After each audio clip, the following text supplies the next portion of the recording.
విశ్వంబర ఎట్లా టాపిక్ వచ్చింది మేము అడుగుదాం అనుకున్న టాపిక్ వచ్చింది చిరంజీవి గారితో మీరు యాక్ట్ చేయడం. ఫస్ట్ ఆఫ్ ఆల్ రోల్ ఎలా ఉన్నా ఏంటి అన్నది పక్కన పెడితే ఎవరైనా చిరంజీవి గారు పక్కన చేయాలని కోరుకుంటారు. ఏది ఏమున్నా లేకపోయినా పక్కన నిలబడ్డా చాలు, ఒక 2 డైలాగులు చెప్తే చాలు అనుకుంటారు. అయితే నేను ఇప్పుడు చిరంజీవి గారిని చిన్నప్పటి నుంచి చూస్తూ వచ్చాను. అంటే నాకు గుర్తు లేకపోవచ్చు కానీ బట్ కొంత అవగాహన వచ్చిన తర్వాత గుర్తున్న దగ్గర నుంచి అయితే 83 అయితే నాకు బాగా గుర్తు.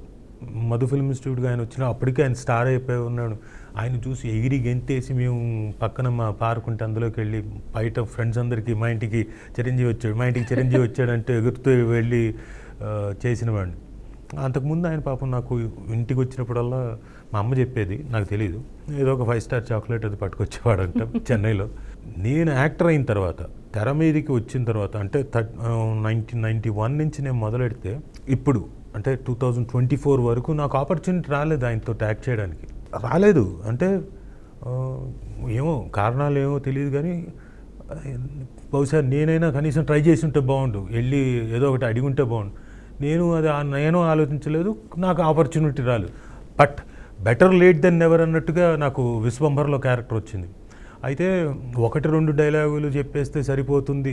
యాక్చువల్గా డైలాగుల గురించి మాట్లాడకూడదు ఆర్టిస్ట్ అన్నవాడు. బట్ ఊరికే మీకు ఎగ్జాంపుల్కి అర్థం అవ్వడం కోసం చెప్తున్నాను. దాదాపుగా ఒక సీన్ మొత్తం అంతా నేను ఆయన మాట్లాడుకుంటూ ఉంటాం. అలాగా తర్వాత అదే సినిమాలో ఒక 2-3 సీన్లు చేయడం అదృష్టంగా భావిస్తున్నాను. దానికి నేను especially I have to thank UV creations and విశిష్ట గారిని.